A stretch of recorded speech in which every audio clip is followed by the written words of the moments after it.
Assalamualaikum warahmatullahi ta'ala wabarakatuh. Bismillah. Alhamdulillah wassalatu wassalamu ala rasulillah Muhammadin sayyidil mursalin wa ala alihi wa sahbihi ajma'in, amma ba'du.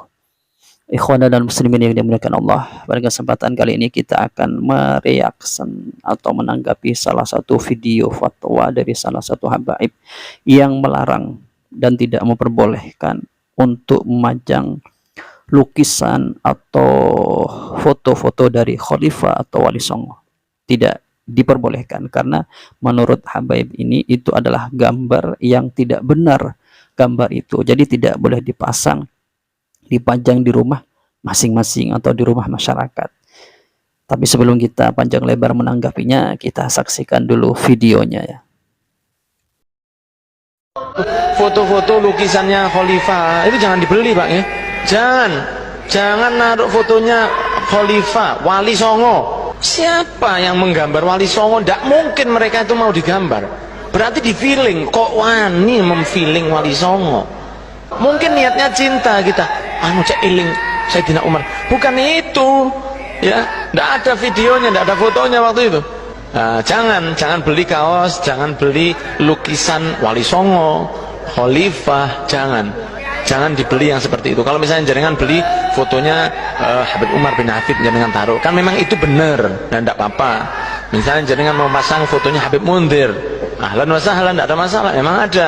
Misalnya jenengan mau pasang fotonya Habib Soleh Al-Idrus Malang, pasang, tidak ada masalah, karena memang benar. Tapi kalau lukisan para sahabat, wah salah sekali, tidak boleh, ini jangan. Jelas nih. Jadi kalau ada di rumah jenengan ambil aja, jenengan. Pernyataan dari Habib tersebut ketika memberikan satu fatwa atau pengarahan tidak bolehnya seseorang, masyarakat atau muhibbinnya ya, untuk memasang lukisan khalifah atau wali songo ini ketika hanya mencakup dari kelompok ini saja, itu seakan-akan memang menggiring masyarakat ini untuk mahabbah hanya kepada kelompok Habib tersebut. Kepada lainnya itu seakan-akan ya, ini bukan memfitnah Habib tersebut, tidak memperbolehkan, tapi dari narasinya seakan-akan memang diarahkan ke mahabbah kepada kelompoknya saja atau yang kelompoknya habaib ini. Padahal kalau kita lihat di dalam masyarakat kita memasang foto atau lukisan wali songo itu adalah memang untuk mengingat jasa-jasa mereka di dalam menyebarkan agama Islam ini di Indonesia. Mereka adalah segigihnya, mereka sekuat kekuatan mereka menyebarkan agama Islam di tanah Jawa ini khususnya, sehingga masyarakat Jawa ini mengenal dan masyhur dengan agama Islam.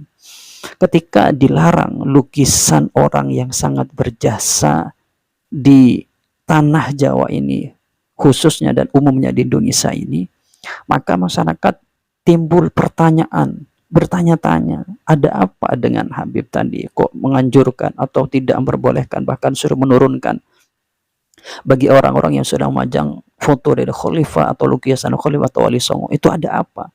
Timbul pertanyaan. Dan menurut saya, meskipun alasannya adalah ini kan belum tentu benar lukisan tersebut, maka hal ini tidak menjadi suatu imtina yang syadidah, imtina yang syadid yang menyebabkan nanti pelarangan terhadap masyarakat untuk memajang lukisan khalifah dan wali songo yang notabene khususnya wali songo sangat berjasa di Indonesia, khususnya di tanah Jawa. Kemudian tentang masalah lukisan wali songo itu, saya mempunyai keterangan atau informasi di salah satu situs, yaitu yang menjelaskan begini. Dikatakan di situs ini ada narasi begini, lukisan asli Mbah Sunan Gunung Jati. Jadi yang dikomentari adalah lukisan Sunan Gunung Jati. Lukisan asli Mbah Sunan Gunung Jati yang ada di Terapin Museum di Amsterdam, Belanda. Dilukis 2 tahun sebelum Sinuhun wafat, yaitu tahun 1568 oleh Pangeran Losari Angkawijaya cucu beliau dan seniman ulung sekaligus pemegang data kepustakaan keraton sebelum Pangeran Wangsakerta. Beliau berpose dan dilukis demikian oleh cucunya dan dirampas dibawa ke Leiden. Dari keterangan ini berarti ada sesuatu indikasi atau don mengarah memang ada memang foto salah satu dari Sunan itu yang memang dilukis di masa itu. Kalau dikatakan mereka tidak mau dilukis, maka hal itu sebenarnya tidak benar juga. Begitu, meskipun misalnya berita ini masih diragukan, tapi pernyataan mereka tidak mau dilukis itu suatu pernyataan atau narasi yang perlu juga dipertanggungjawabkan dalam artian butuh data. Benarkah Wali Songo tidak mau dilukis begitu? Padahal lukisan sendiri ini menurut ya konsep yang ada di fikih itu ya boleh kalau melukis dengan tanpa ada dhillun lahu dhillun begitu. Kemudian ketika begitu bagaimana? Maka sebenarnya pernyataan dari Habib tadi itu sangat tidak pantas dikeluarkan begitu. Karena kenapa? Akan menyebabkan sesuatu yang tidak enak di masyarakat kita. Apalagi bergulirnya masalah nasab ini begitu.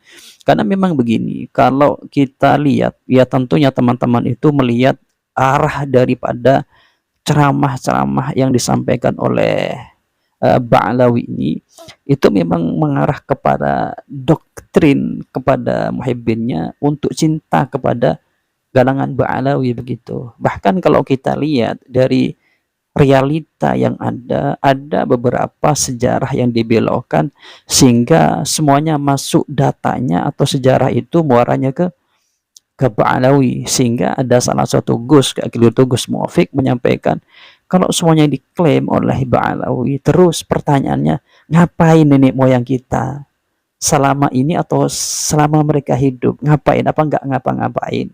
Apakah ada kelompok mereka saja yang ngapa-ngapain begitu? Kemudian juga ketika begitu maka timbul pertanyaan. Pertanyaan ini dimunculkan oleh salah satu kiai yang menjadi perbincangan dan perdebatan di kalangan masyarakat pada masa ini. Pertanyaannya begini, kalau memang mereka memperjuangkan negara Indonesia ini, mana data sejarah yang mencatat bahwanya pahlawan-pahlawan Indonesia itu adalah muncul dari kalangan mereka? Menurut saya pertanyaan itu benar begitu. Sebenarnya pertanyaannya muncul karena memang banyak klaim-klaim yang di atas namakan kelompok mereka. Tapi klaim itu kalau kita lihat kepada fakta sejarah itu sangat bertentangan mungkin bahasanya dengan fakta sejarah yang ada. Sehingga kalau bertentangan dengan fakta sejarah berarti adalah suatu berita dusta, sejarah dusta yang disampaikan kepada masyarakat, dan satu kedustaan itu ketika dibenturkan dengan satu kebenaran maka tidak akan mampu untuk menembus kebenaran itu. Jaring-jaring kebenaran itu meskipun disebut dengan jaring tidak akan ditembus oleh kuatnya suatu dusta begitu. Oleh karena itu menurut saya seorang dai yang baik itu adalah menyampaikan ilmu terhadap masyarakat, menyampaikan ilmu terhadap jemaahnya.